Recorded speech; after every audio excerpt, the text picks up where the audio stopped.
Este tema de la elección es muy importante porque es algo que nos distingue, que distingue al cristianismo bíblico de todas las demás religiones, cosmovisiones, creencias. La elección es la que distingue al cristianismo bíblico de todo. ¿Por qué? Todas las religiones, cosmovisiones y creencias creen que son las personas las que escogen a la deidad, al dios o a los dioses que han de seguir, ya sea por tradición, porque se lo inculcaron sus padres, por un tema cultural, pero todas tienen la tendencia que es la criatura la que elige a la deidad, al dios o a los dioses que va a seguir. Pero en el cristianismo bíblico es al revés. Nosotros no escogemos a Dios para seguirlo, es Dios quien escoge a los que han de seguirlo. Entonces este es un punto que diferencia al cristianismo de todas las demás cosmovisiones. Entonces el día de hoy vamos a considerar esta doctrina tan importante de la elección. Yo considero, estoy convencido que la mejor introducción a la doctrina bíblica de la elección, la mejor introducción que puede haber a esta doctrina es otra doctrina. Me refiero a la doctrina de la depravación humana, pues es la incapacidad humana la que hace que la elección sea necesaria para que algunos hombres lleguen a la salvación. La doctrina de la depravación es necesaria, la elección es necesaria para que algunos hombres lleguen a la salvación. Si el hombre, por ejemplo, no estuviera depravado, si el hombre tuviera la capacidad de poder volverse por él mismo a Dios, si el hombre tuviera el libre albedrío, si el hombre tuviera esa capacidad de regresarse a su Creador por él mismo, la elección no sería necesaria, porque el hombre tendría la capacidad de volverse por él mismo a su Creador. Pero ya que la Biblia enseña claramente que el hombre no tiene esta capacidad, que el hombre está muerto en sus delitos y pecados, que el hombre es incapaz de obrar algún bien espiritual, conociendo esta verdad, es entonces que la doctrina de la elección es la única esperanza para el hombre. Si no hay elección, no hay salvación. Así de sencillo. Si no hay elección, nadie sería salvo. Si no hay elección, no existiría ningún creyente. Y este ningún creyente incluye incluso a los grandes héroes de la fe, a Abraham, a Noé, a los profetas, a los patriarcas, a David, a Job, a Isaías, a Jeremías, a Pedro, a Pablo, a los apóstoles. Si no hubiera sido porque estos hermanos en la historia fueron elegidos, ellos no hubieran llegado a ser salvos.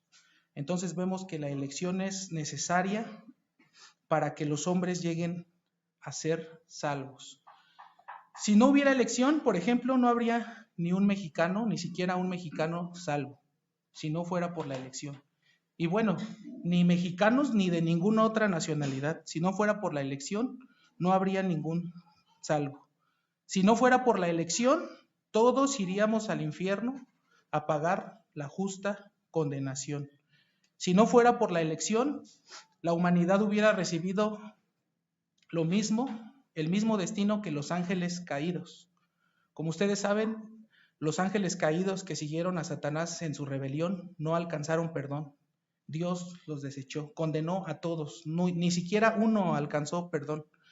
Pues si no hubiera habido elección, sería el mismo destino para los seres humanos. Todos seríamos condenados, todos recibiríamos la ira de Dios.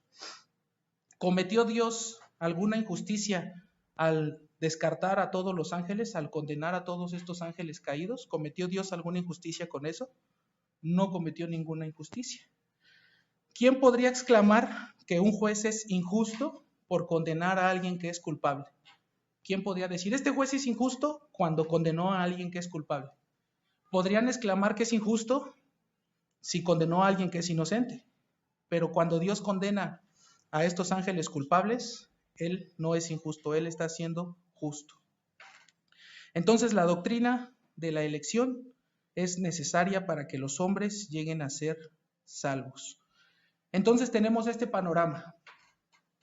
Una raza de seres humanos caídos y de volverse a su Creador. ¿Por qué no pueden volverse a su Creador? ¿Por qué no pueden? porque no quieren volverse a su Creador. ¿Y por qué no quieren volverse a su Creador? Porque lo aborrecen. ¿Y por qué lo aborrecen? Porque aman su pecado. No pueden volverse porque no quieren volverse porque lo aborrecen, y lo aborrecen porque aman su pecado. Como dice la Santa Escritura, la luz vino al mundo y los hombres amaron más las tinieblas que la luz, porque sus obras eran malas. Juan 3:19. ¿Qué va a hacer Dios con esta raza caída? ¿Cómo va a actuar Dios? Tiene una raza que fue creada con un propósito que ya no puede cumplir. La Escritura enseña que el ser humano fue creado para glorificar a Dios, para gozar de Él para siempre, como dice nuestra confesión de fe. Pero el hombre ya no puede cumplir ese propósito. No puede tener comunión, no puede glorificarlo, no puede servirle. Como dice la Escritura, el hombre se hizo inútil. Dice el apóstol Pablo, a una se hicieron inútiles. O sea, unánimemente todos se hicieron inútiles. ¿Qué va a hacer Dios con esta raza?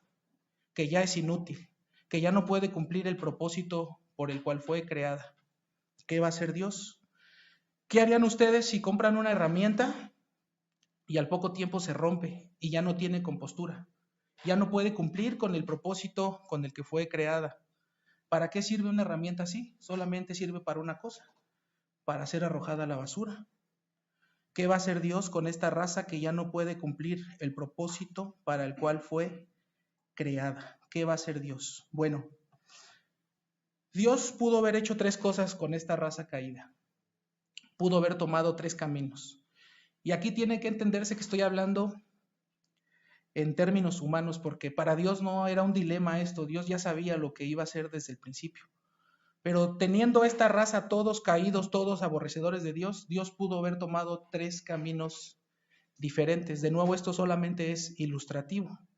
¿Cuáles son estos tres caminos? Vamos a considerar estos tres caminos.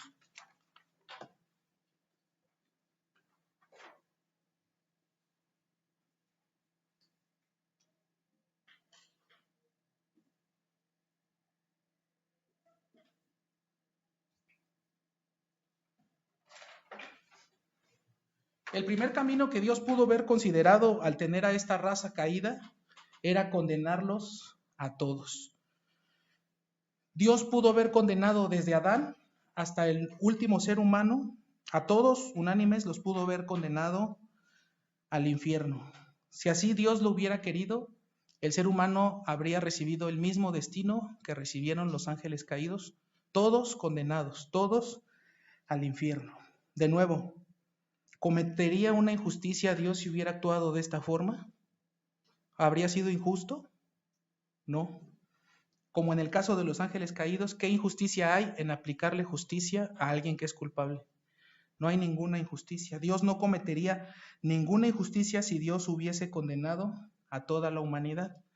Pero de inmediato se levantan las voces de protesta a decir, no, eso no puede ser, porque la Biblia enseña que Dios es amor, porque la Biblia enseña que Dios es misericordioso. Él no pudo haber condenado a todos porque Él tiene que ser misericordioso. Él tiene que serlo porque la Biblia enseña que otro de sus atributos, además de ser justo, es ser misericordioso. Entonces, Dios no pudo haber condenado a todos porque Él tiene. No, ese es un error tremendo. Dios no tiene que ser misericordioso. Él es misericordioso, pero no tiene que serlo. ¿Por qué? La misericordia, por definición, es algo que se da de manera voluntaria. Si es por obligación, ya dejó de ser misericordia. Entonces, aunque Dios es misericordioso, por naturaleza, Dios no tiene que serlo. Es algo que Dios hace de manera voluntaria.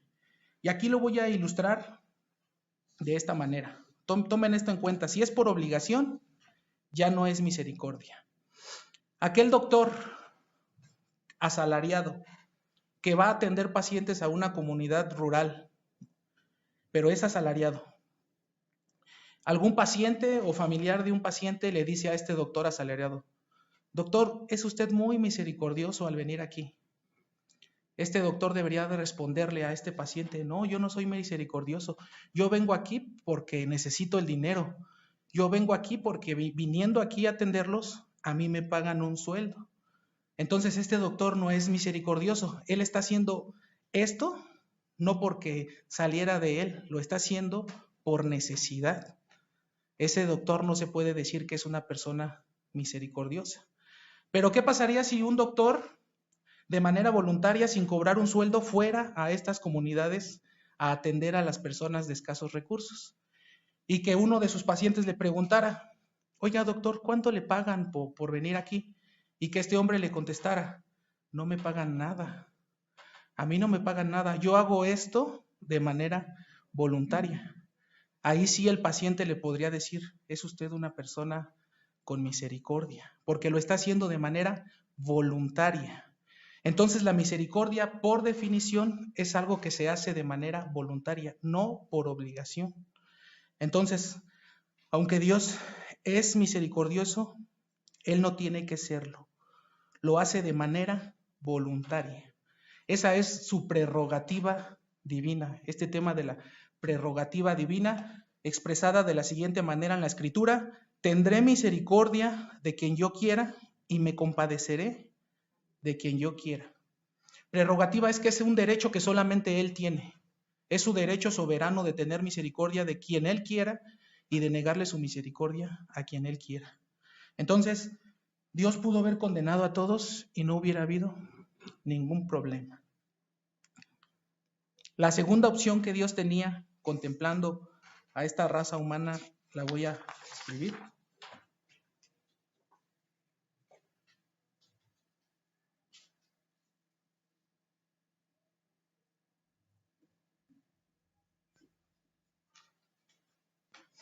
Dios ve a la raza caída y Él decide compadecerse de todos. Esta es la segunda opción, este es el segundo camino que Dios pudo haber tomado al contemplar a la raza caída. Salvar a todos, redimir a toda la humanidad. Si Dios así lo hubiese querido, el sacrificio de nuestro Señor pudo haber sido eficaz para todos los seres humanos. Si Dios así lo hubiese querido, el Evangelio llegaría a todos los seres humanos del mundo. Si Dios así lo hubiese querido, el llamamiento sería eficaz para toda la humanidad. ¿Hubiera cometido Dios alguna contradicción si decide salvar a todos? ¿Habría algún problema si Dios hubiera elegido salvar a todos, hacer eficaz la salvación para todos?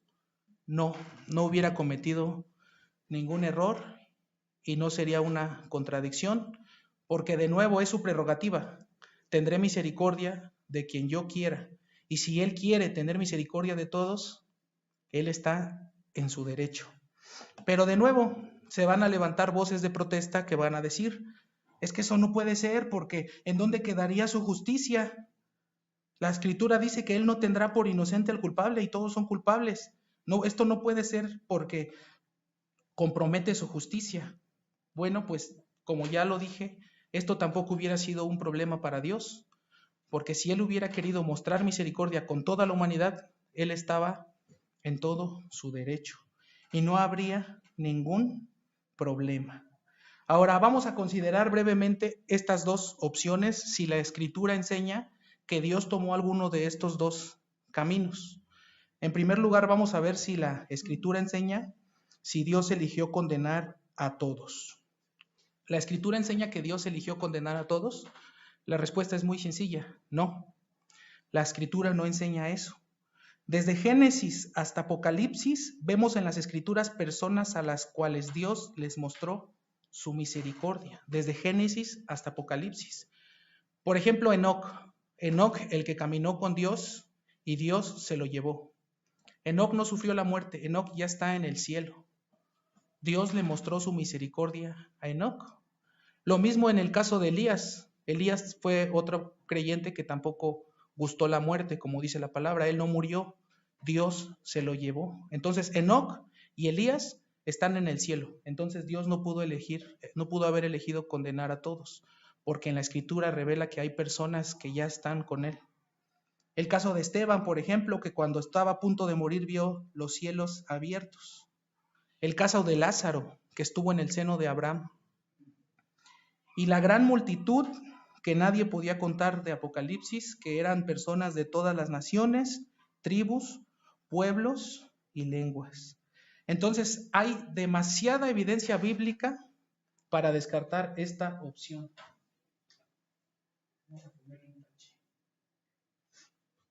Hay mucha evidencia bíblica con la que podemos descartar que Dios eligió condenar a todos. Ahora vamos a considerar la siguiente opción. ¿La Escritura enseña que Dios eligió salvar a todos? No, la Escritura no enseña eso. Y es el mismo argumento, pero a la inversa. Por ejemplo, la Escritura enseña que hay personas que ya están pagando en el infierno la justa retribución por sus pecados. Por ejemplo, dice la Escritura, y ninguno de ellos se perdió, está hablando de Judas, sino el hijo de perdición, para que la Escritura se cumpliese. Judas no fue salvo. Judas se perdió, como dice aquí nuestro Señor. Ninguno de ellos se perdió, excepto Judas. Otro ejemplo, por ejemplo, la Escritura declara en otra parte, entonces dirá también a los de la izquierda, apartaos de mí, malditos, al fuego eterno preparado para el diablo y sus ángeles. Evidentemente la Biblia enseña de que hay personas que van a ir al infierno. En otra parte muy famosa dice, muchos me dirán en aquel día, Señor, Señor, no profetizamos en tu nombre, y en tu nombre echamos fuera demonios, y en tu nombre hicimos muchos milagros. ¿Y qué les va a declarar el Señor? Nunca los conocí, apartados de mí, hacedores de maldad. Entonces vemos que también hay suficiente evidencia bíblica para que no apoyan la idea de que Dios decidió salvar a todos. No decidió condenar a todos, pero tampoco decidió salvar a todos. Entonces, si Dios no decidió condenar a todos y tampoco decidió salvar a todos, ¿cuál es la opción que nos queda? Solamente nos queda una opción, y es que Dios decidió salvar a un grupo.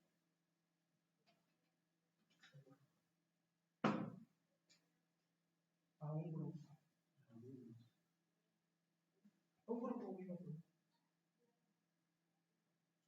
un grupo o a unas personas. Quedamos que esta tampoco fue su opción. Si Dios no decidió condenar a todos y tampoco decidió salvar a todos, la única opción que nos queda es que Dios decidió salvar a un grupo específico. Este grupo es conocido en la Escritura como los escogidos, los elegidos o los elegidos de Dios. Y la Escritura enseña que Dios los escogió antes de la fundación del mundo para que fueran salvos, y que Dios hará todo lo que sea necesario para que este grupo conocido como los escogidos lleguen a obtener la salvación. Como dice la Escritura, a Jacob amé, mas a Esaú aborrecí. Jacob recibe misericordia, Esaú recibe juicio. En unos vasos Dios deposita su gracia, unos vasos para honra, donde Dios deposita su gracia. Otros vasos son, dice la Escritura, para deshonra, donde Dios deposita su ira. Unos son para la alabanza de su gloria, otros son para hacer notorio su poder. Ahora fíjense en esto. Un grupo recibe misericordia, otro grupo recibe juicio. Pregunta, ¿cuál de estos dos grupos recibe injusticia? Ninguno. Unos reciben misericordia, otros reciben el justo juicio, pero ninguno recibe injusticia. Esta es entonces la gloriosa doctrina de la elección. Como lo decía al principio, es la doctrina que le da esperanza al ser humano. Hay esperanza para el ser humano porque Dios eligió. Si Dios no hubiera elegido, no habría esperanza para nadie.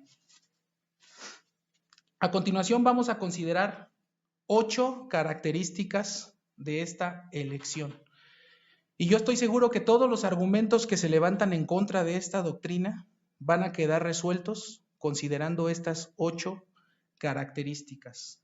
Para los que apuntan, estas 8 características son: En primer lugar, la doctrina de la elección es bíblica. La primera característica es que es una doctrina bíblica. La segunda característica es que es una doctrina histórica.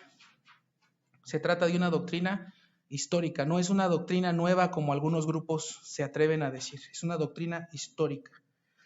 La tercera característica, ya la vimos de manera breve, se trata de una elección necesaria. ¿Necesaria para Dios? No, necesaria para el hombre, para que el hombre pueda alcanzar la salvación. La cuarta característica, y considero que es la más importante, es que es una elección libre o incondicional. Es una elección libre o incondicional. La quinta característica es que esta elección es en tiempo pasado, fue hecha en la eternidad. La sexta característica es que la elección no es caprichosa o arbitraria, sino es como un propósito. La elección es con un propósito. La séptima característica es que es una elección para salvación. Y la octava característica es que la elección no quita o no anula la responsabilidad humana. Vamos a considerar entonces la primera característica, que es que la elección es bíblica. La elección es bíblica. La elección está por todas partes de la Escritura, tanto en el Antiguo como en el Nuevo Testamento. La podemos encontrar en los Evangelios, en las cartas paulinas, en las epístolas y en el Apocalipsis. La elección permea toda la Escritura, está por todos lados. Dios es un Dios que elige, es un Dios que elige. Por toda la Escritura podemos ver a Dios haciendo elecciones. Todo el tiempo Dios hizo elecciones. Por ejemplo, Dios eligió a Noé para preservar la humanidad. Dios eligió a Abraham para comenzar la nación de Israel. Dios eligió, por ejemplo, a Saúl para que fuera el primer rey de Israel. Dios eligió a Moisés para liberar a su pueblo. Dios eligió a los levitas para que fueran los músicos y sacerdotes. Dios eligió a todos los profetas. Dios eligió a los apóstoles. Aquí podemos notar, leyendo todas estas historias, que nadie se presentó de manera voluntaria. Yo quiero ser, no. Dios los eligió a todos ellos. Eligió a los profetas, eligió a los apóstoles y finalmente Dios eligió a quienes habrían de ser salvos. Está por toda la Escritura la elección. Los que conocen sus Biblias saben que lo que estoy diciendo es verdad. A veces son presentados como los elegidos, otras veces como los escogidos, otras veces son presentados como mis ovejas, otras veces son los preordenados, otras veces son los predestinados, otras veces son los designados, otras veces son mi pueblo, otras veces son los que el Padre me dio, otras veces se mencionan como los que antes conoció, pero están por todos lados. Solo en el Nuevo Testamento hay más de 40 referencias a la elección. Entonces, decir que la elección no es una doctrina que está en la Biblia es una necedad terrible. Entonces, esta es la primera característica. La elección es bíblica.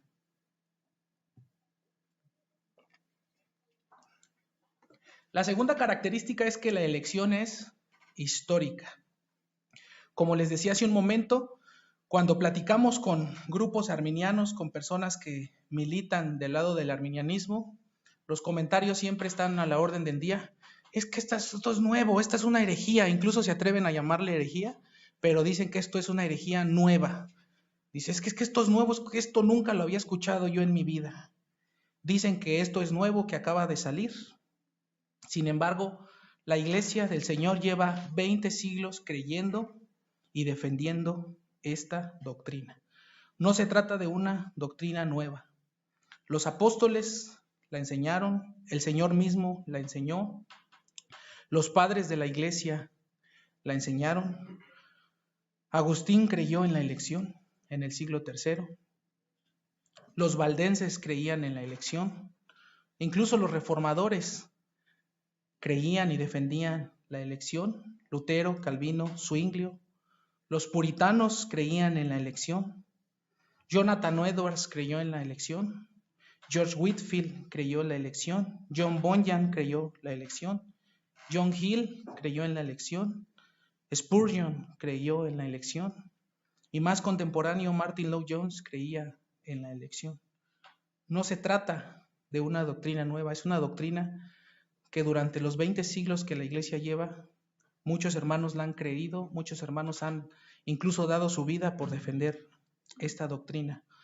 Cito, por ejemplo, una cita de la antigua confesión valdense.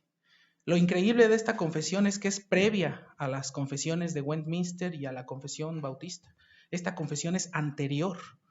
Fíjense cómo decían nuestros hermanos los valdenses. Los valdenses son los que tienen el logotipo de Lux in Tenebris, que es el que pueden encontrar en nuestros libros. Ese es el logotipo de los valdenses.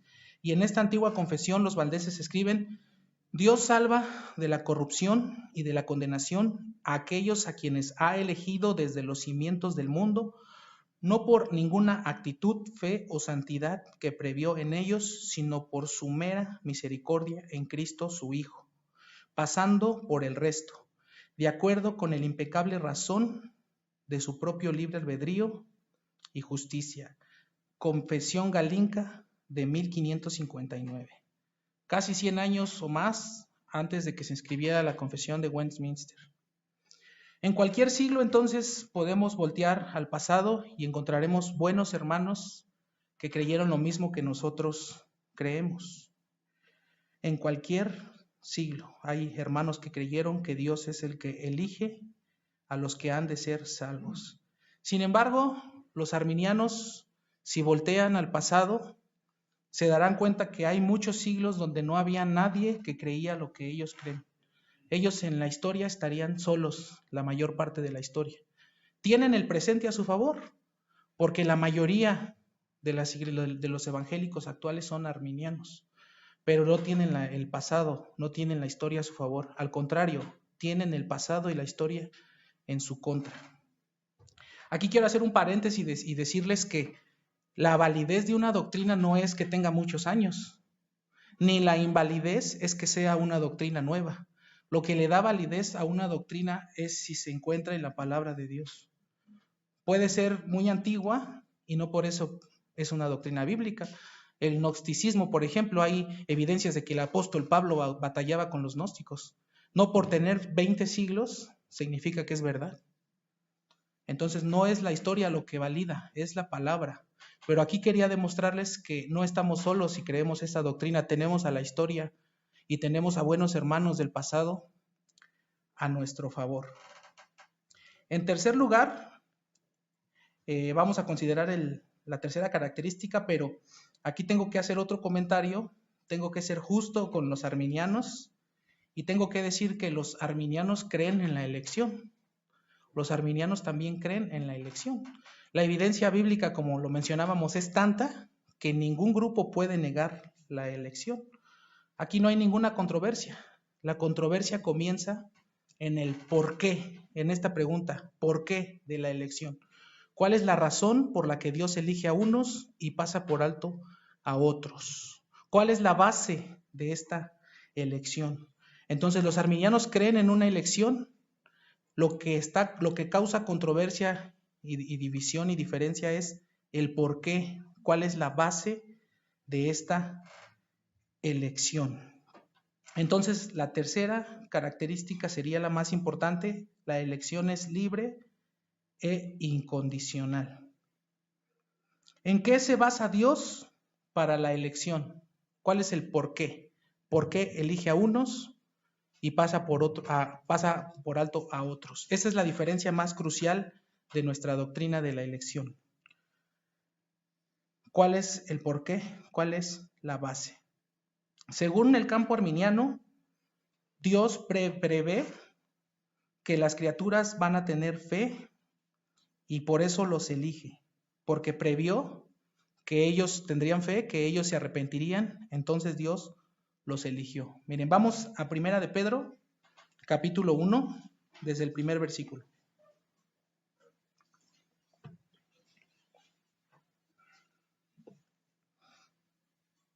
Primera de Pedro 1, versículo 1. Dice así la santa palabra del Señor.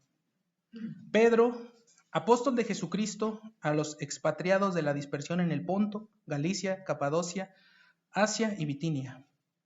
Elegidos, aquí está nuestro tema, según la presciencia de Dios Padre en santificación del Espíritu. No vamos a continuar leyendo porque quiero llamar su atención a esta palabra, elegidos según la presciencia. Según los arminianos, la presciencia es, vamos a ilustrarlo de esta manera. Dios tiene un DVD, tiene una película, la pone en su DVD, en su reproductor, y ve toda la historia de la humanidad. Entonces, en esa historia él vio, por ejemplo, que Gerardo en el 2016 le iban a predicar en el Evangelio y iba a responder positivamente, iba a decir que sí, se iba a arrepentir. Entonces, como Dios vio en la historia que yo me iba a arrepentir, por eso me eligió. Esa es la concepción que tienen los arminianos. Es una elección con una condicionante o una elección condicional. ¿Cuál es la condición? Te elijo siempre y cuando tú me hayas elegido primero. Dios previó que los elegidos tendrían fe y por eso es que los eligió. Esto, aparte de ser antibíblico, herético, es irracional y es completamente absurdo, porque sería decir que el hombre es soberano en su salvación. Como dice el libro del profeta Jonás, la salvación es del Señor. Según esta postura de la presciencia o del preconocimiento o de la elección condicionada, la salvación no sería del Señor, la salvación sería del hombre. La salvación estaría en las manos del hombre. Según esta postura, Dios no hizo ninguna elección, aunque ellos dicen que sí. ¿Por qué? Porque si Dios los eligió porque ellos lo eligieron, entonces Dios no está eligiendo, simplemente está confirmando a los que eligieron. Entonces, esta postura, el que es soberano es el hombre y no Dios. Esto es lo que cree, por ejemplo, Chuyo Olivares. Él se atreve a decir que el hombre es soberano y se atreve a decir que Dios prevé que el hombre va a tener fe y que por eso Dios elige al hombre, porque vio que el hombre iba a tener fe. Como les repito, es como decir, Dios me eligió porque yo lo elegí primero. Dios me eligió porque yo lo elegí primero. Cuando la Escritura declara en una palabra, nosotros le amamos a Él porque Él nos amó primero. Primera de Juan 4:19. Según ellos, el amor de Dios es en respuesta a nuestro amor. Según la Escritura, nuestro amor y nuestra fe es en respuesta a que Él nos eligió. Ese es el punto de vista correcto. Entonces, esta salvación condicional es una salvación por obras. Dios te elige porque prevé que tú vas a hacer algo. Y la salvación incondicional es una salvación únicamente por gracia. La mejor forma de contemplar la elección en su máximo esplendor es en el capítulo 9 de Romanos. Vamos a leer una buena porción y a ir haciendo unas pausas, analizando el capítulo número 9 de Romanos. Muchos de estos arminianos desearían que este capítulo no estuviera en la Escritura, porque contradice todas sus creencias. Vamos a leer Romanos 9, vamos a leerlo desde el 1. Vamos a ir deteniéndonos a analizar el capítulo.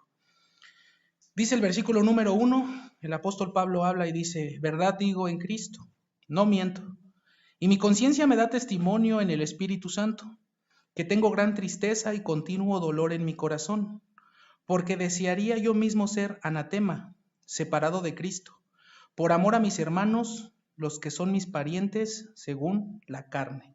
Aquí vamos a detenernos y vamos a considerar que Pablo muestra profunda tristeza y profundo dolor por sus paisanos, por sus familiares según la genética. Pablo muestra tristeza, ¿por qué? Porque sus paisanos, los israelitas, rechazaron a su Mesías. No solamente rechazaron a su Mesías, sino que mataron al Mesías. Y Pablo por eso se entristece aquí. Su dolor es al punto que él mismo daría su alma si con ello consiguiera que sus paisanos si con eso consiguiera que sus paisanos, gracias, llegaran a ser salvos. Hasta ese punto llega su dolor. Desearía yo mismo ser separado de Cristo. Anatema, la palabra anatema es maldito en el griego. Pablo muestra dolor porque sus paisanos rechazaron a Cristo. Versículo 4, que son israelitas, de los cuales son la adopción, la gloria, el pacto, la promulgación de la ley, el culto y las promesas, de quienes son los patriarcas y de los cuales, según la carne, vino Cristo, el cual es Dios sobre todas las cosas, bendito por los siglos. Amén. Hasta ahí. ¿Qué fue lo que pasó aquí? ¿Qué falló? ¿Por qué? Porque a ellos fue dada la ley en el monte Sinaí. De ellos salieron los patriarcas. A ellos les fue dado el culto, la adoración. A ellos les fueron dadas las promesas. Genéticamente de ellos vino el Mesías. ¿Qué fue lo que falló ahí? ¿Por qué lo rechazaron? Si fue prometido a ellos, como dice la palabra, a lo suyo vino y lo suyo lo rechazó. ¿Qué fue lo que pasó? ¿Acaso falló la palabra de Dios? ¿Qué fue lo que falló ahí? ¿Falló la escritura? Versículo 6. No que la palabra de Dios haya fallado. Aquí está la respuesta. La palabra de Dios no falló. No que la palabra de Dios haya fallado, porque no todos los descendientes de Israel son israelitas, ni por ser descendientes de Abraham, es decir, genéticamente de Abraham, son todos hijos, sino en Isaac te será llamada descendencia. Esto es, no los que son hijos según la carne son los hijos de Dios, sino los que son hijos según la promesa son contados como descendientes. La palabra de Dios no falló, porque los verdaderos israelitas no son los que tienen la genética de Abraham, no son los descendientes étnicos de Abraham. Los verdaderos israelitas no son los descendientes genéticos, sino los que tienen la fe de Abraham. Este es el error que cometieron los judíos, por ejemplo, cuando le dijeron a nuestro Señor, a Abraham tenemos por padre. Es decir, lo que están diciendo ellos es, como somos de una de las 12 tribus, por lo tanto, ya somos hijos de Dios. Pero dice este texto claramente que no son los hijos de Dios los que descienden genéticamente de Abraham, sino los que tienen la fe de Abraham. No por ser de las 12 tribus ya son hijos de Dios. La Escritura dice que no son los que tienen la genética, sino los que tienen la fe, o que no son los que descienden según la carne, sino según una promesa, dice nuestro texto. Versículo 9. Porque la palabra de la promesa es esta: por este tiempo vendré y Sara tendrá un hijo. Hasta aquí vamos a leer. La palabra de la promesa es esta: por este tiempo vendré y Sara tendrá un hijo. Si ustedes ven en el título, los que tienen Reina Valera, erróneamente titulan a este pasaje la elección de Israel, y esto es lo que mueve a muchos a decir que no se trata de una elección personal, que estos pasajes hablan de la elección de Israel como nación. Los títulos no son inspirados, los títulos fueron agregados por hombres, los que editaron las versiones de las Escrituras. No se trata de una elección nacional, se trata de una elección personal.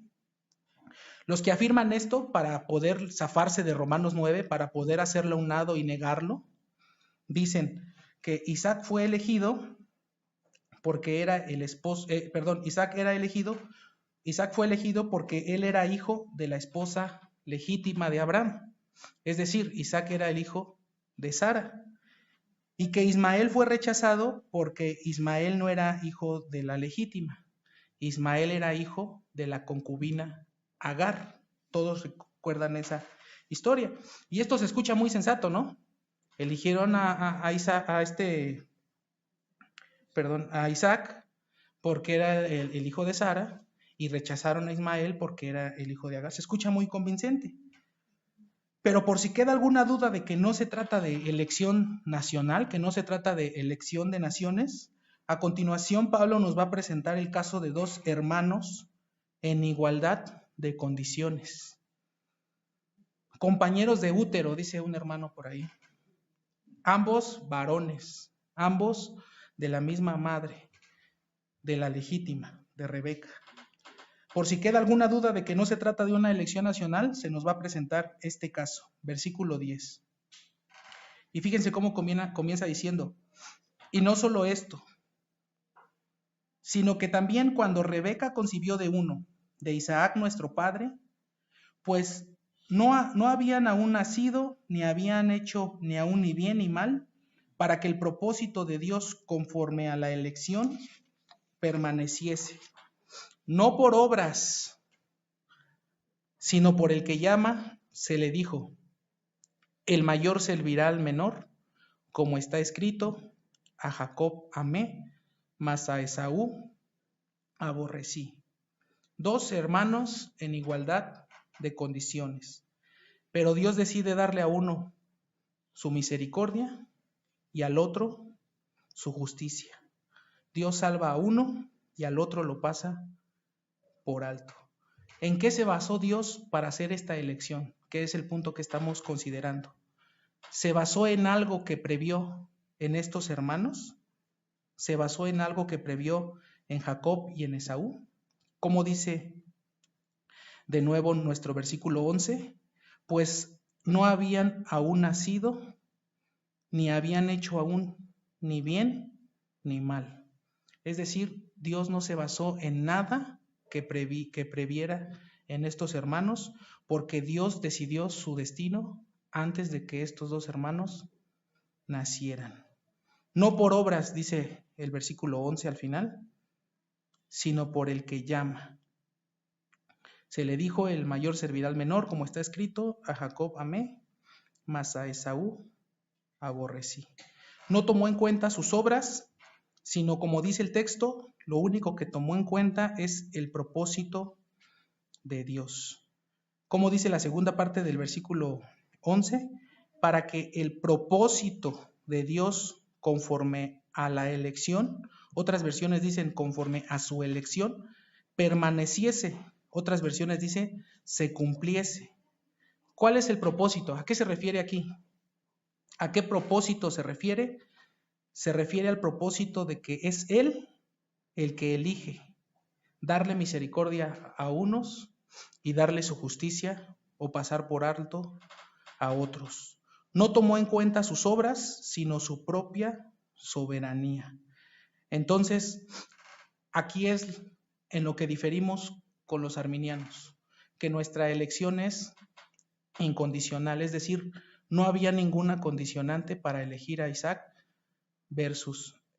Jacob versus Esaú, sino la pura soberanía de Dios. La mente humana de inmediato se levanta contra esto. De inmediato va a montar una objeción diciendo, no es justo. ¿Por qué? Ellos van a decir, no es justo porque Esaú no tuvo ninguna oportunidad. Su destino de Esaú fue decidido antes de que naciera. Es la objeción que levantan los arminianos. Esto no es justo. Su destino ya estaba decidido. No tuvo él chance de elegir. Él nació marcado. Se decidió su destino antes de que naciera. No es justo. ¿Y cómo responde el apóstol Pablo a estas objeciones? Versículo 14. ¿Qué pues diremos? ¿Que hay injusticia en Dios?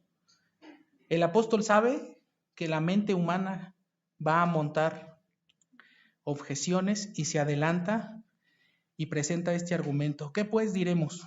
¿Que hay injusticia en Dios? En ninguna manera.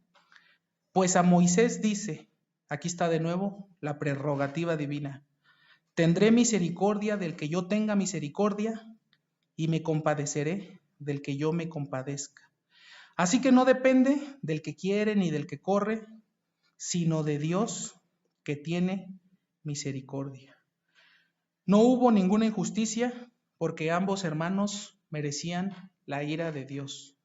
Ambos hermanos merecían ser aborrecidos, pero Dios decide darle a uno su misericordia y al otro pasarlo por alto, darle su justicia.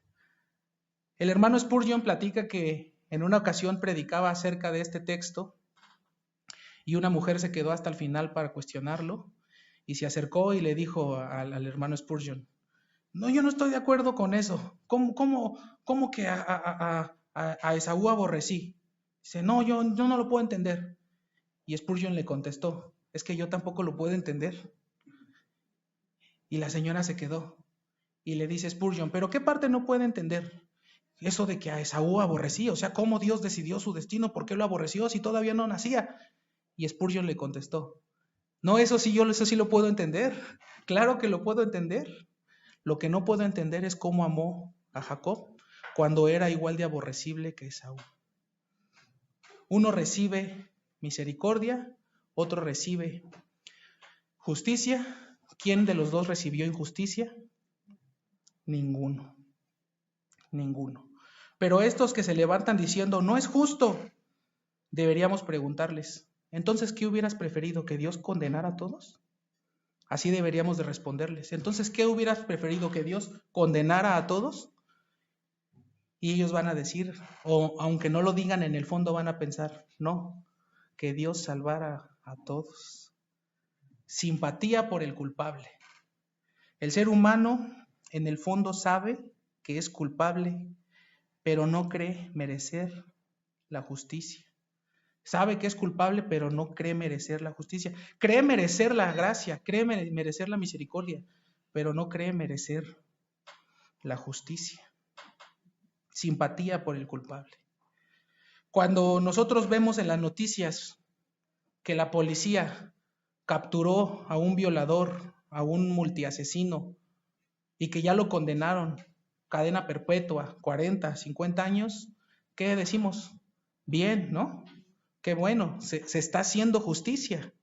Pero cuando se trata de Dios administrando la justicia a pecadores igualmente culpables, el ser humano se levanta y dice, no es justo. Versículo 17, porque la Escritura dice a Faraón, para esto mismo te he levantado, para mostrar en ti mi poder y para que mi nombre sea anunciado por toda la tierra, de manera que de quien quiere tiene misericordia y al que quiere endurecer, endurece. Este texto tan controversial porque algunos que se oponen al Evangelio dicen, es que Dios aquí en el caso del faraón hizo una contradicción, porque le está diciendo al faraón, deja de ir a mi pueblo. Y cuando el faraón por fin decide dejarlo ir, ¿qué dice la Escritura? Que Dios endureció el corazón del faraón para que no lo dejara ir, para que no dejara ir al pueblo. Entonces dicen, es que Dios aquí está jugando. Como si ya que el faraón accede, él mismo lo endurece. Dice, esto no se puede. Y es que ellos no han entendido el endurecimiento. Dios no hace nada activamente para endurecer a las personas. Las personas solitas se endurecen. Es como el concreto. Cuando la humedad se va quitando, cuando se va secando, el concreto se va poniendo cada vez más duro. No tenemos que hacer nada para que se endurezca, solito se endurece. De igual manera es el ser humano. Simplemente Dios quita su gracia, quita su mano y el ser humano solito se endurece. No hay objeciones para esta doctrina. Es como pensar en este ejemplo, miren. En una cárcel de máxima seguridad, el director de la cárcel cada año decide indultar a un prisionero. Meten el nombre de todos los prisioneros en una tómbola, giran la tómbola, meten la mano y sale el nombre de un prisionero, y como es una tradición que cada año se indulta, un prisionero sale libre. Y en este año tocó a un prisionero que le quedaban 40 años de condena por homicidio. Entonces este prisionero sale libre. Y otro prisionero que también le quedaban 40 años se levanta y dice, no es justo, a mí todavía me quedan 40 años y este ya salió. Sí es justo, porque tú estás aquí porque eres culpable y esos 40 años son tu condena. Es de igual manera con el hombre. Los que se oponen a la elección es porque en el fondo no creen que el hombre sea malo.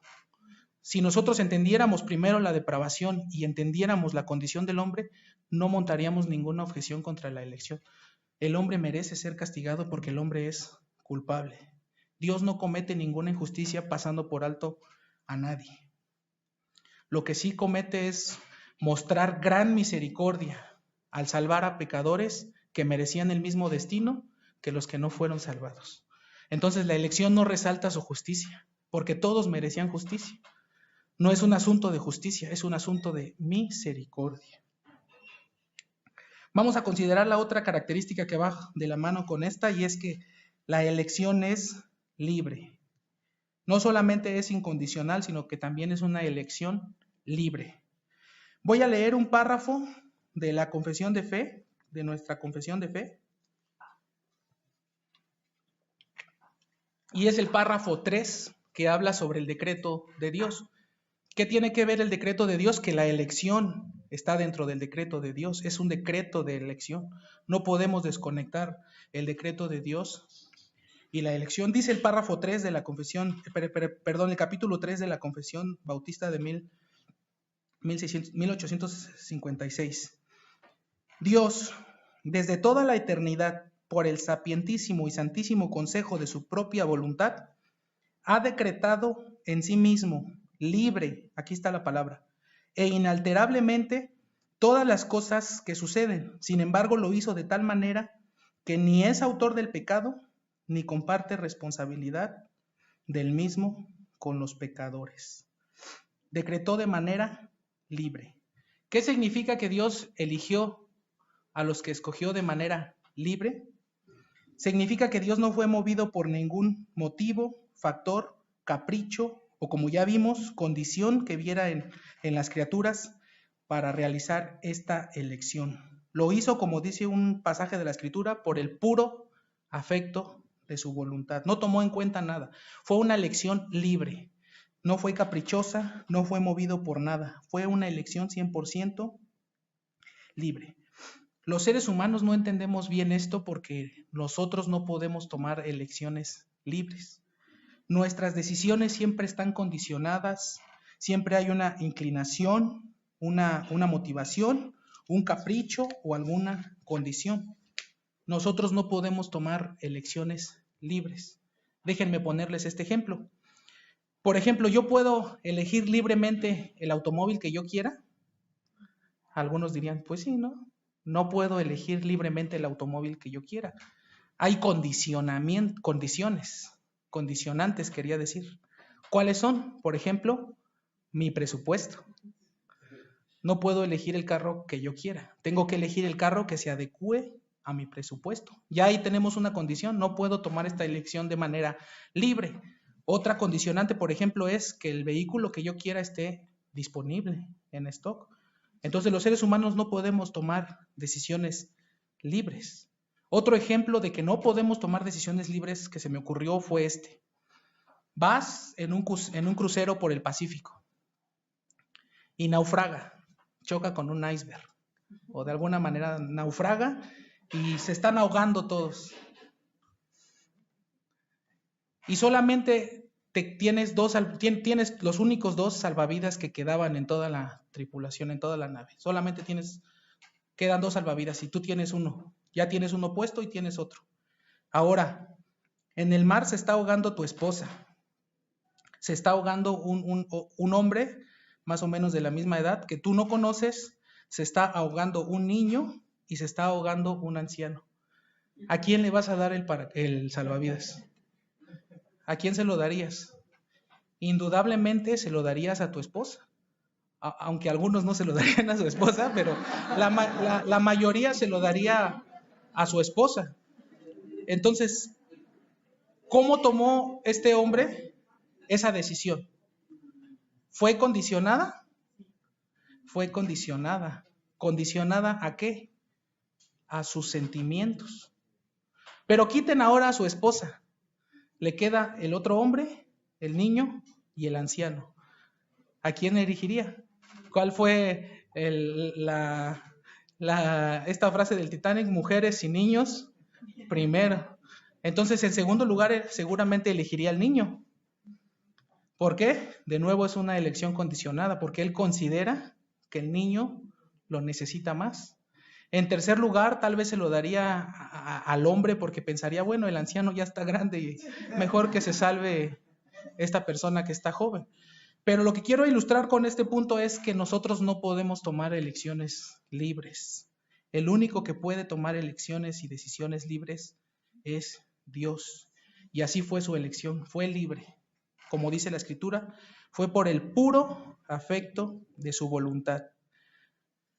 No fue caprichosa. Nosotros tomamos elecciones caprichosas. Por ejemplo, elegimos pintar nuestra casa verde limón en vez de azul.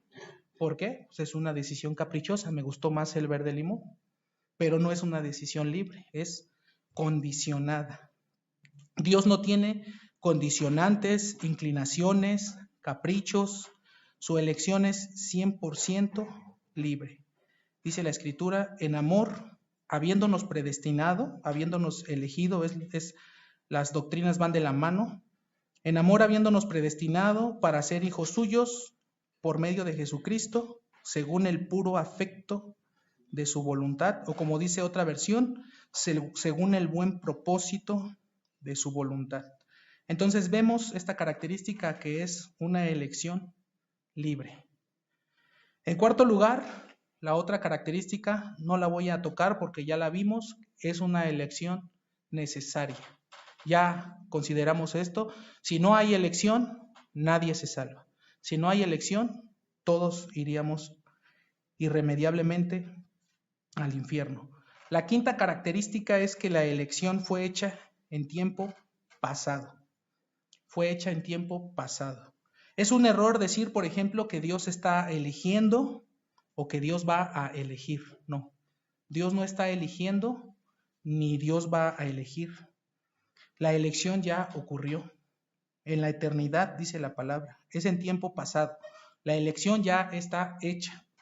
Hay un número definido de elegidos que no puede aumentar ni tampoco disminuir. Hay un número específico cuyos nombres están escritos en el libro de la vida del Cordero. Por ejemplo, esto nos ayuda a no cometer un error de orar diciendo, Señor, te pido que elijas a mi padre, que elijas a mi madre. No, Dios no va a elegir a tu padre ni a tu madre. Dios ya eligió, la elección es en tiempo pasado. Entonces, ¿cómo debo orar? Señor, ten misericordia de mi padre, ten misericordia de mi madre, pero no solamente orar, hablarles el evangelio, y si son elegidos, van a responder a ese mensaje. Entonces la elección es en tiempo pasado, fue hecha desde la eternidad. Hay mucha evidencia bíblica. Vamos a ver dos textos. Segunda de Tesalonicenses 2:13.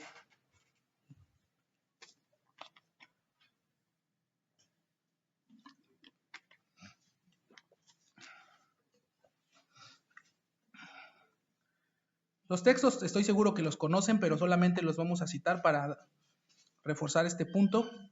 Dice la palabra de Dios, pero nosotros, segunda de Tesalonicenses 2:13, pero nosotros debemos dar siempre gracias a Dios respecto a vosotros, hermanos amados por el Señor, de que Dios os haya escogido, aquí está nuestro tema, desde el principio para salvación. ¿Cuándo es este principio? El versículo no lo dice, pero podemos encontrar luz en otros pasajes. Se refiere desde la eternidad, como lo dice en otros pasajes, desde antes de la fundación del mundo. Segunda de Timoteo 1:9, vamos a considerar ese también.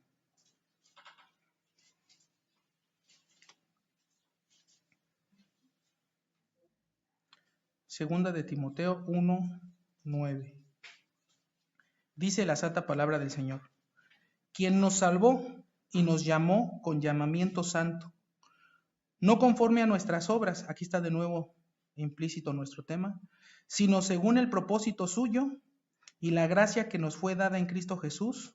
¿Cuándo?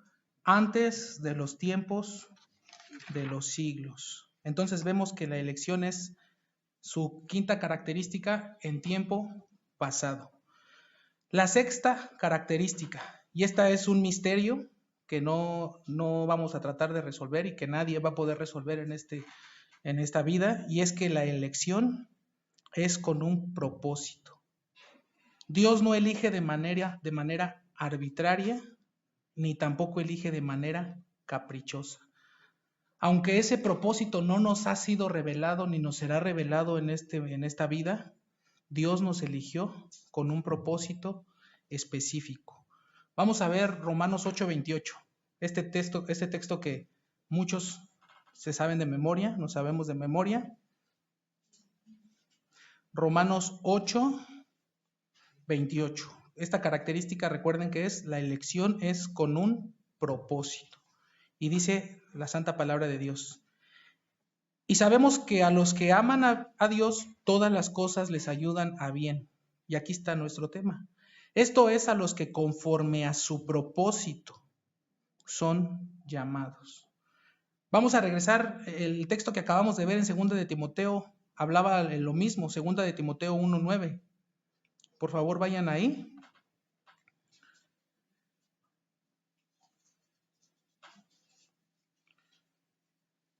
Dice 2 de Timoteo 1:9, ya lo leímos, lo volvemos a leer.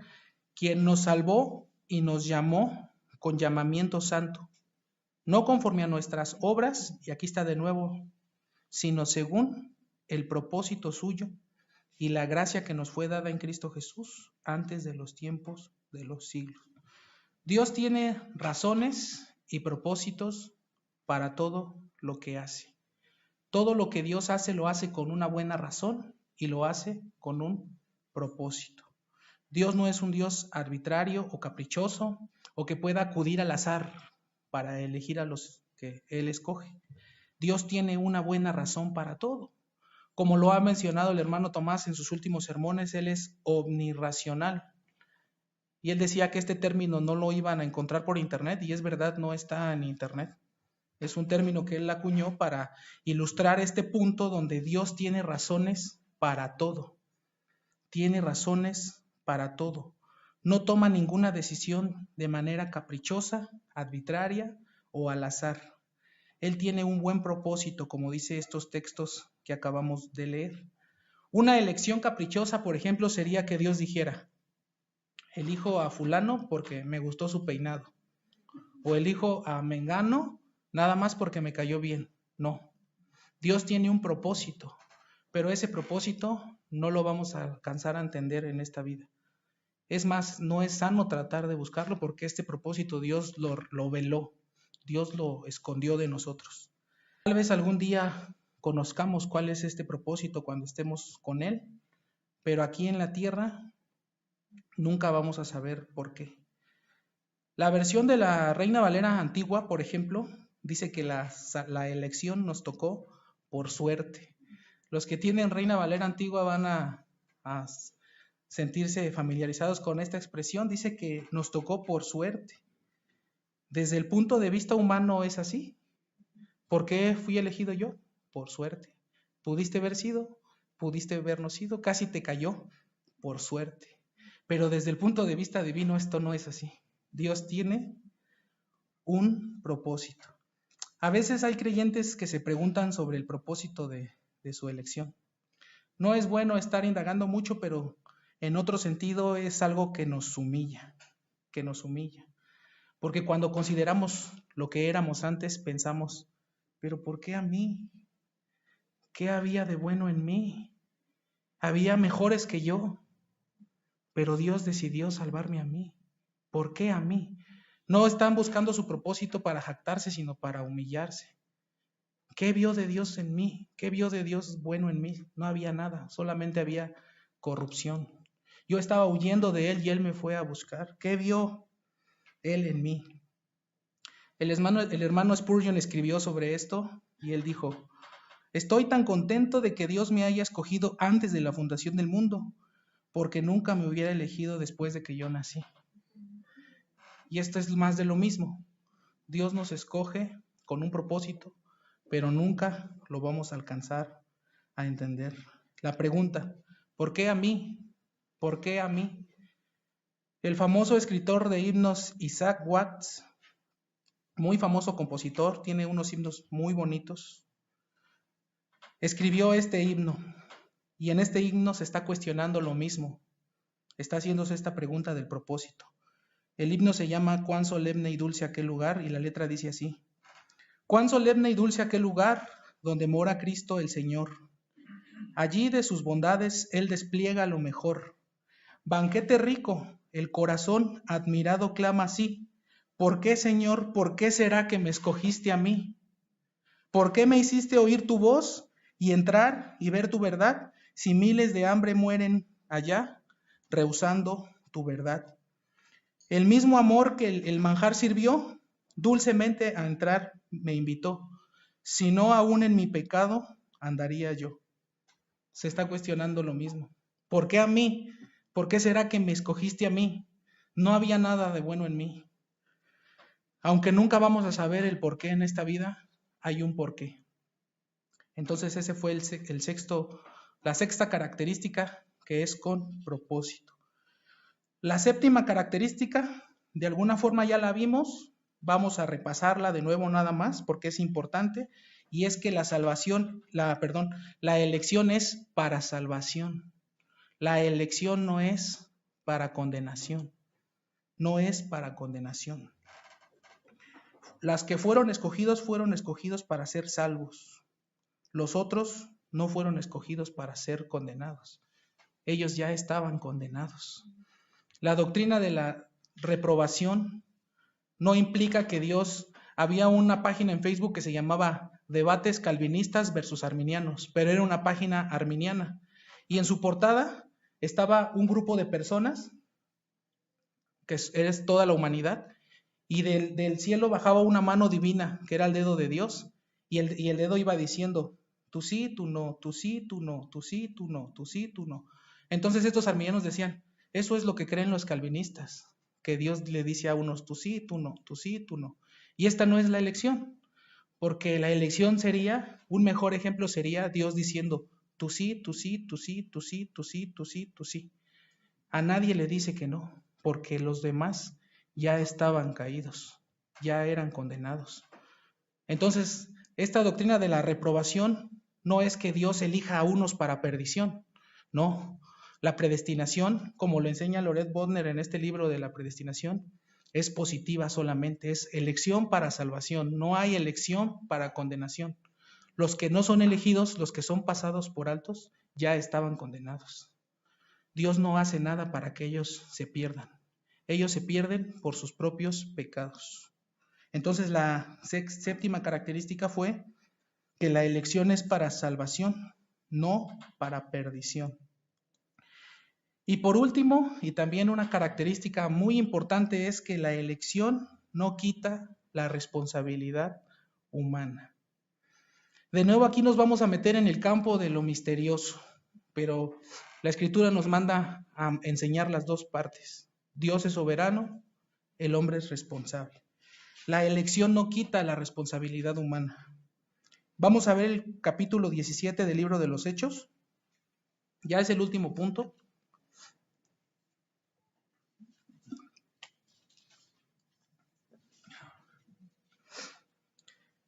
Libro de los Hechos, capítulo 17. Versículo 30. Vamos a leer el 30 y el 31. Dice la palabra del Señor: pero Dios, habiendo pasado por alto los tiempos de esta ignorancia, ahora manda a todos los hombres en todo lugar que se arrepientan, por cuanto ha establecido un día en el cual juzgará al mundo con justicia por aquel varón que designó, dando fe a todos con haberle levantado de los muertos. ¿A quién manda Dios a que se arrepienta? ¿Nada más a los escogidos? No. Dice este texto: Dios manda a todos los hombres en todo lugar, en todos los tiempos, podríamos agregar. O sea, esto no aplica nada más en este contexto histórico. Dios manda a todos los hombres en todo lugar, en todos los tiempos, a que se arrepientan. En ninguna parte de la Escritura, en ninguna parte dice que tú tienes que investigar y tienes que descubrir primero que eres escogido para arrepentirte. Eso no está en ninguna parte de la Biblia. Lo que sí está en la Biblia es: por cuanto todos pecaron y están destituidos de la gloria de Dios. Entonces, como todos pecamos, Dios manda a todos a que se arrepientan. No nada más a los escogidos. Dios manda a todos. Entonces aquí tienes que preguntarte, ¿has pecado? Tienes que arrepentirte. Estás destituido de la gloria de Dios y debes arrepentirte porque va a haber un día en el que Dios juzgue y si no estás arrepentido, si no estás preparado, serás juzgado no con misericordia, sino con justicia. ¿Has pecado? Arrepiéntete. ¿Quieres venir a Cristo? ¿Quieres dejar tu pecado? Entonces tú eres de los escogidos. Si tú quieres dejar tu pecado, si tú quieres venir a Cristo, tú eres un escogido. Pero en cambio, si tú rechazas el Evangelio, si quieres seguir viviendo en pecado, si quieres seguir en esa condición, entonces tú no eres de los escogidos. Así de simple es este asunto. Ningún hombre en el infierno jamás le va a poder decir a Dios, ya en el infierno, yo estoy aquí porque tú no me escogiste. Ningún hombre va a decir eso. Lo que tiene que decir es, yo estoy aquí porque yo pequé, porque soy culpable. No le pueden echar la culpa a Dios de que son condenados porque ellos saben que pecaron. La elección tampoco quita la responsabilidad de la iglesia de predicar el evangelio. No quita la responsabilidad. El Señor dijo, ir por todo el mundo y predicar el evangelio a toda criatura. A toda criatura. Dicen algunos, tenemos que predicarle a todos porque no sabemos quiénes son los escogidos. Es verdad. Pero también el mensaje del evangelio es un mensaje para todos, no solamente para los escogidos. Dios quiere que todos escuchen el evangelio. Los hipercalvinistas formulan, bueno, los escogidos van a ser salvos aunque nosotros no hagamos nada. Ellos son escogidos, Dios se va a encargar de que lleguen a la salvación, entonces nosotros podemos cruzarnos de brazos, sentarnos y ellos como quiera van a llegar a ser salvos porque ellos son escogidos. Eso dicen los hipercalvinistas. Pero Pablo dice, todo lo soporto por amor a los escogidos. Y un hipercalvinista se va a sentar a discutir con Pablo. Espérate, Pablo, ¿por qué soportas todo eso? Si ellos como quiera van a llegar a ser salvos. ¿Por qué tienes que soportar naufragios, persecuciones, hambre, hasta encarcelamientos, apedreamientos? ¿Por qué soportas todo esto si ellos como quiera van a llegar a ser salvos? Pablo le respondería a este hipercalvinista, ¿cómo pues invocarán a aquel en cual no han creído? ¿Y cómo creerán en aquel del quien no han oído? ¿Y cómo oirán sin haber quien les predique? Entonces la elección no quita la responsabilidad humana. Dios eligió a quienes habían de ser salvos, pero Dios también eligió el medio por el cual iban a ser salvos. Y este medio es la predicación del Evangelio. La predicación del Evangelio. Fíjense que en este libro que les mencionaba de Loret Bodner, al final hay toda una serie de capítulos, un capítulo con todas las objeciones que durante la historia han montado con respecto a esta doctrina. Y la objeción más fuerte, incluso todos concuerdan los que han estudiado el tema, que es la objeción más fuerte que la gente presenta es esta. Ya la mencioné, pero Loret Bodner trata esta objeción en este libro. Y la objeción es esta. Entonces, ¿el Evangelio es una invitación sincera para todos o solo es una invitación sincera para los escogidos? Esa pregunta, esa objeción la responde él en este libro. Si quieren pueden ver, está en internet en PDF. Su respuesta es más abundante de lo que voy a decir, pero en síntesis, él responde por este camino. El Señor dijo alguna vez, si alguno tiene sed, venga a mí y beba. Entonces, ¿el Señor estaba siendo sincero cuando dijo esto? ¿Alguien cuestionaría la sinceridad del Señor? El Señor estaba siendo sincero cuando dijo esto. También el Señor dijo, venid a mí todos los que estáis trabajados y cargados, y yo os haré descansar. Cuestiona, ¿el Señor estaba siendo sincero cuando dijo esto? El Señor estaba siendo sincero. Y el Señor está siendo sincero hoy, este día, por medio de estos textos diciéndole a ustedes, a los que no han venido a Cristo, lo mismo. Venid a mí todos los que estéis trabajados y cargados, yo os haré descansar. Y no queréis venir a mí, dice en otra parte, para que tengáis vida. No le eches la culpa a la elección. Tú no eres salvo porque tú no quieres venir. Como les dije hace rato, nadie va a decir en el infierno, yo estoy aquí porque tú no me escogiste. Nadie va a decir eso. Y son aún doblemente responsables los que escuchan el Evangelio y aún así rehúsan venir a Cristo, rehúsan arrepentirse. Y lo más lamentable de este asunto es, si no quieres venir, ¿por qué te enojas con los que están viniendo?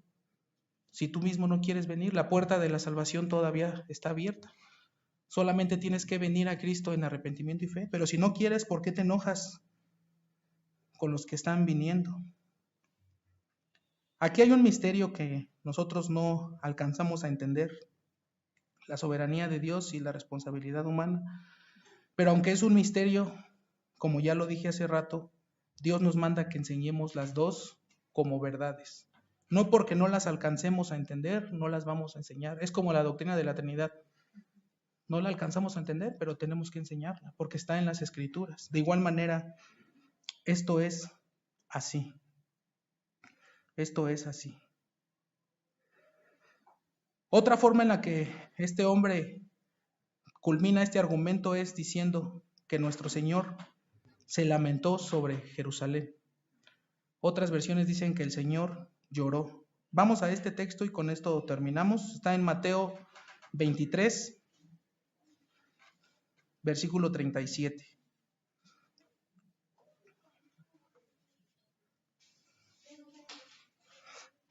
Mateo 23, 37.